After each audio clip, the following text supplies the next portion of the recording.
से। मैं क्यों निकलूं यहाँ से? तू क्यों नहीं निकल जाता है? तू कुत्ता है जो चलाता हूँ मैं टुकड़े खाने के लिए। अभी मैं कुत्ता नहीं रहा, कमा के घर पे लेके आता हूँ मैं। तेरी तरह मर्द नहीं पालता हूँ। क्या तेरा बात करने की तमीज नहीं रखी। अरे क्या क्या मिला तू अपने भाई बहन के बाप को बात? अरे क्या क्या अरे तू रुका लगा नीचे और उसकी रुका नहीं। देखो मैं अपनी बैग पर हाथ उठाएगा। लगता है ना जिसको लेके आएगी घर पे जिसे लेके आएगी मैं भी नहीं छोड़ूंगा ऐसे देखा है। मेरे पे शक कर रहा है। वो तेरा दोस्त है। नहीं ये मेरा दोस्त है, तेरा यार है यार।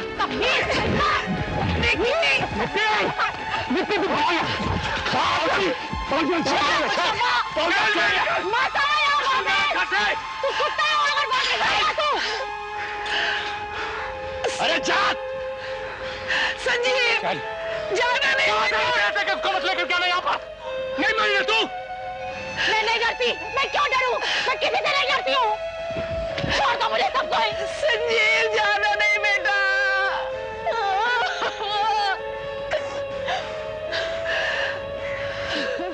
बच्चे कहाँ हैं? उन्हें कॉलेज नहीं जाना? पूजा तो तैयार है पर तुम्हारा लाल अभी तक नहीं उठा है ना? अनीता उसका कुछ नहीं हो सकता, उसे तो छोड़ ही दो।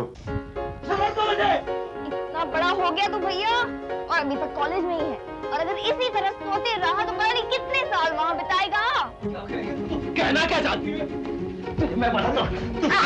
फिद्दी है ज़रा समझती नहीं। बाल छोड़ उसके, छोड़ बाल। क्या बात है बरगुरदार, आज सुबह सुबह कैसे? क्या रात को कोई बुरा सपना देखा था? हाँ पापा, सपने में सोनम ने इसे थप्पड़ लगाकर उठाया। तुझे मैं बताता हूँ। आशिर तैयार नहीं होना? कॉलेज नहीं जाना? अरे माँ, इसे कॉलेज कैसे नहीं जाना? सोनम मैडम का लेक्चर जो अटेंड करना है। रुक जा। आशिर मामा, ये कौन सा तरीका हुआ उससे बात करने का? ठीक है तुम्हें वो मुझसे ज्यादा अच्छी नहीं लगती है, फिर भी इतना उस पर गुस्सा करना, इतना चिल्लाना, इट्स वेरी रॉन्ग। पापा मैं हॉस्टल चली जाऊं? क्यों? हॉस्टल में क्यों? इतना बड़ा घर है तुम्हारा। पापा मैं हॉस्टल की लाइफ देखना चाहती हूँ, मैं आजादी देखना चाहती हूँ, खुली हवा में रहना चाहती हूँ, उड़ान लेना चाहती हूँ। पापा ये तुमने कल रात के बाद फैसला किया है।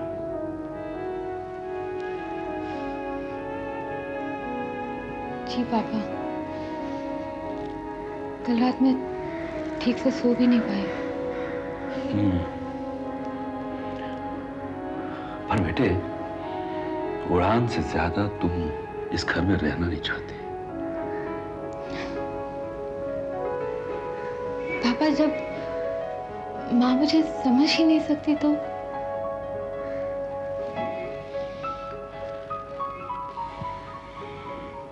बेटे,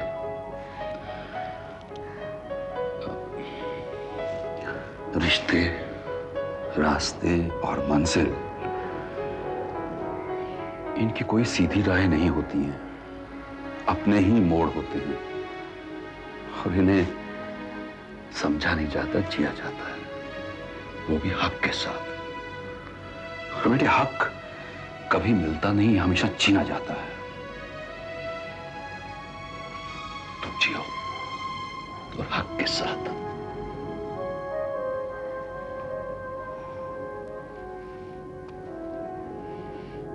बस बाबूजी, एहतियात के तौर पर इनकी एक एक्सरे करवा लीजिए, कहीं अंदरूनी चोट ना हो। एक्सरे तो करा लेंगे डॉक्टर साहब, लेकिन वैसे कोई खतरे की बात तो नहीं है ना? और वो तो एक्सरे देख के ही पता चलेगा। जी, चोट तो उसको बहुत बुरी तरह लगी है।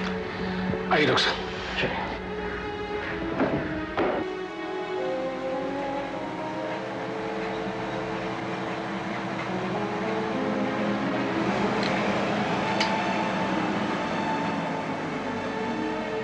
अरे भाई क्या कर रहे हो तुम?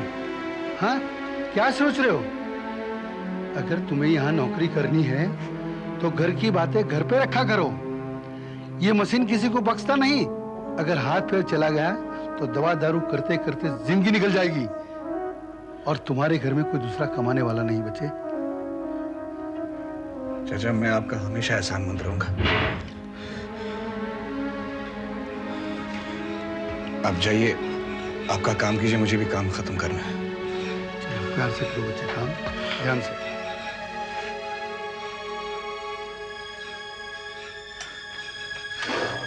अंकल, मैं सिर्फ निकी से मिलने आया था। मेरे बच्चे, मैं तुम्हारे हाथ जोड़ता हूं कि मेरे घर में आना बंद कर दो। जो मेरा बेटा है ना संजीव, वो इंसान नहीं रहा, वो जानवर हो गया है, जानवर। वो तुमसे नफरत करता है, तुम्हारी शक्ल से नफरत करता है। अगर उसे जी, ये सब कहने की क्या जरूरत है? इसको बताना बहुत जरूरी है। संजीव की माँ। अंकल, मैं सब जानता हूँ, इसीलिए मैं निकी से मिलना चाहता हूँ। तुम निकी से मिलना चाहते हो ना? यहीं रुकना, अभी लेके आता हूँ। बात दरअसल ये है बेटा कि लो, मिलो इससे, देखो इसकी हालत। एक बार जब तुम घर के बाहर मिले तो उसकी ये हालत बना दी। अगर उसने दोबारा तुमको घर में देख लिया तो वो उसको जान से मार देगा। बेटा, मैं तुम्हारे हाथ जोड़ता हूं, तुमसे विनती करता हूं, अभी आना बंद कर दो और तुम भी इससे मिलना बंद कर दो। अब जाओ यहां से।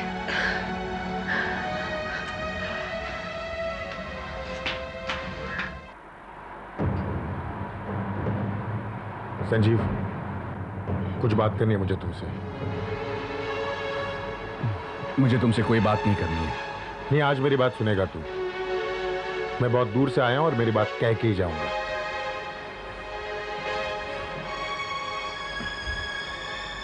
हाँ, बोल।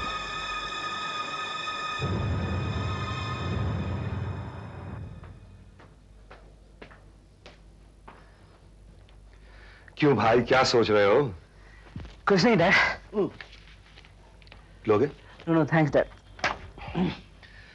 वैसे बेटा, आर यू श्योर कि तुम कुछ नहीं सोच रहे थे? No dad. सोनम के बारे में? Come on dad, please. देखो बेटा, this is your age to live, so live it up. लेकिन एक बात का ध्यान रखना, कभी किसी को भी तकलीफ मत पहुंचाना। No dad. गुड। और हाँ, अगर तुम्हें कभी कोई प्रॉब्लम हो तो don't hesitate to talk to me. We are friends, we can share things. I love you dad. I love you बेटा।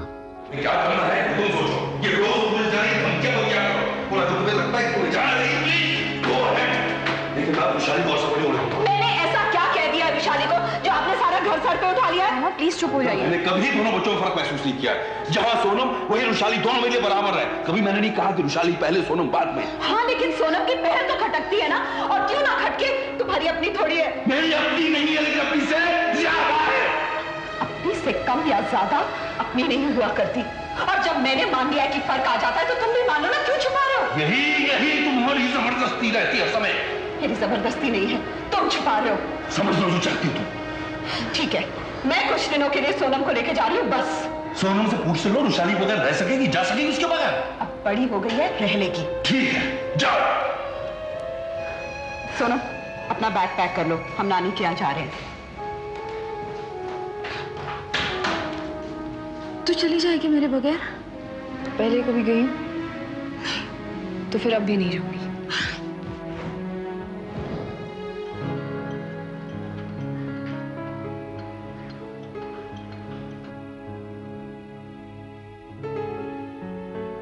क्या बात है नीता, क्या सोच रही हो?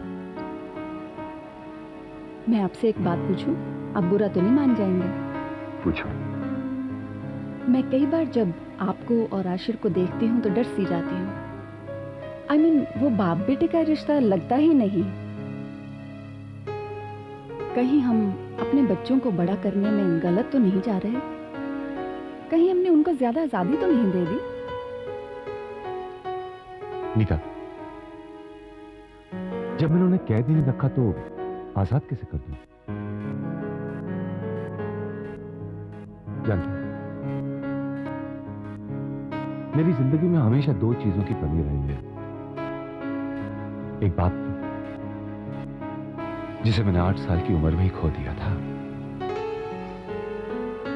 और एक दोस्त की, जो आज तक नहीं मिला। इसलिए मैंने फैसला किया कि मैं अपने बच्चों के लिए बाप भी बनूंगा और दोस्त भी। यकीन करो नीता, मैं उन्हें कभी किसी भी किस्म की कमी महसूस नहीं होने दूंगा।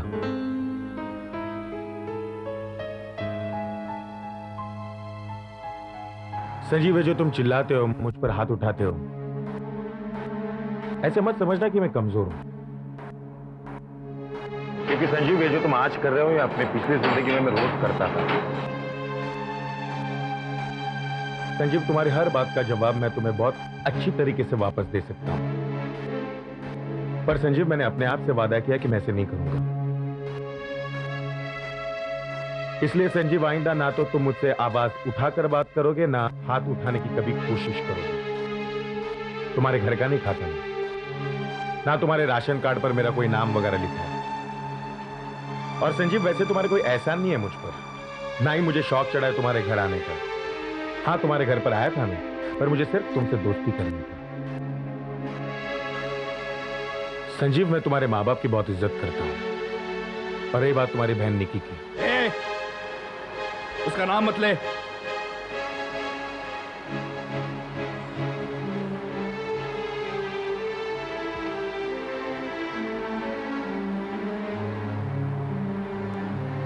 नहीं लूंगा। संजीव, सिर्फ जरा अपनों पर भरोसा करना सीखो। वो तुम्हारी बहन है, तुम्हारी अपनी है, वो तुम्हें धोखा नहीं देगी कभी। ये जो तुम्हारी फ्रस्ट्रेशन, तुम्हारी नफरत है, ये अपने प्यार करने वालों पर मत जाहिर करना। बस मुझे यही कहना था, और उम्मीद करता हूं कि जो कुछ भी मैंने कहा थोड़ा बहुत तुम्हारे समझ में आया। बहुत बहुत शुक्रिया, काफी वक्त दिया तुमने मुझे।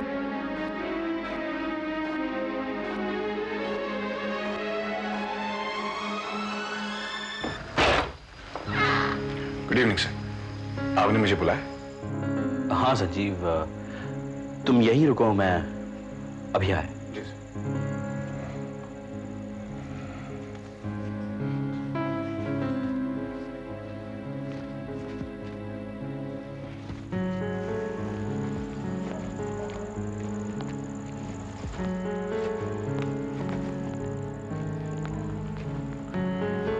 संजीव, तुमने अपनी बहन पर हाथ उठाया? जी सर। तुमने निकी को मारा? सर, वो सिर्फ हाँ या ना में जवाब दो संजीव, सिर्फ हाँ या ना।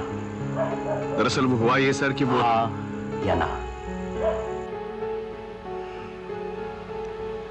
हाँ सर।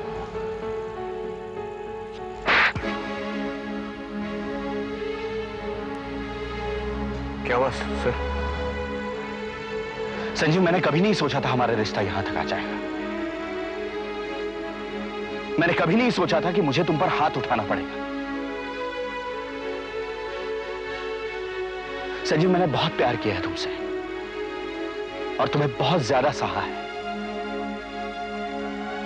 और ज्यादा इसलिए सहा है क्योंकि तुम अब प्यार करने के लायक नहीं रहे। जो तुमसे प्यार करता है वो सहता है तुम्हें। तुम्हें क्या अधिकार है संजीव कि तुम किसी पर हाथ उठाओ? निकी अगर रविराज से प्यार करती है तो उस प्यार पर तुम्हारा क्या अधिकार है? क्या उसने तुम्हें कभी मारा है कि तुम उसके बराबर तनख्वाह नहीं कमाते, या तुम एक वक्त में 3 जनों का खाना खाते हो? उसने कभी तुम्हें जलील किया है? नहीं संजीव, और वो कभी नहीं करेगी, क्योंकि वो तुमसे प्यार करती है। वो तुम्हारी तरह कड़वी नहीं है। तुम सिर्फ ताने देना चाहते हो और लोगों को तकलीफ देना चाहते हो। तुम्हें लगता है उससे तुम्हारी तकलीफ कम हो जाती है, खुशी पहुंचती है तुम्हें। संजीव, संजीव, तुम जानना चाहते हो कि शिक्षा क्या देती है, शिक्षा से क्या हासिल होता है, शिक्षा तुम्हें कहां पहुंचाती है? नहीं, तुम्हारा सवाल तो यह था कि रोटी और भूख। संजीव, यह सवाल तो सड़क के भिखारी का भी होता है, रोटी और भूख। लोग उन्हें 4 आने दे देते हैं और वो रोटी खा लेते हैं। संजीव, शिक्षा को समझने वालों के ये सवाल नहीं होते। शिक्षा तुम्हें क्या देती है? संजीव, शिक्षा समाज में एक रुतबा देती है, एक पर्सनालिटी देती है, एक इज्जत देती है। शिक्षा से क्या हासिल होता है? तो संजीव, शिक्षा से आत्मविश्वास हासिल होता है। शिक्षा तुम्हें कहां पहुंचाती है? चांद पर, अंतरिक्ष पर, देश विदेश, कहां कहां नहीं पहुंचाती। संजीव, साइंस ने दुनिया को बहुत छोटा बना दिया है। Rockets, satellites, phones, mobile phones, fax machines, ये सब क्या है संजीव? ये शिक्षा नहीं है क्या? ये बिना जानकारी के है?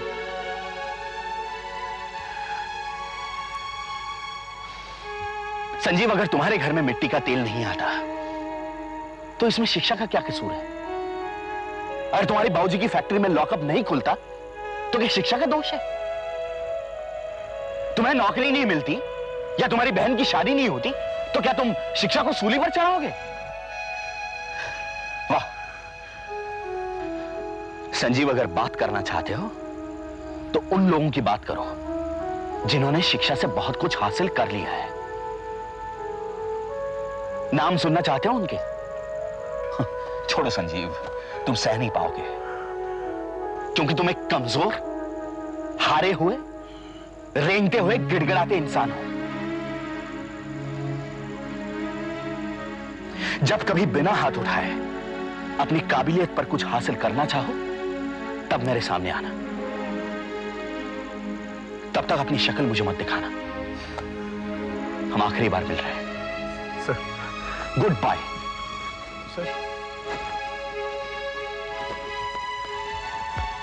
सर,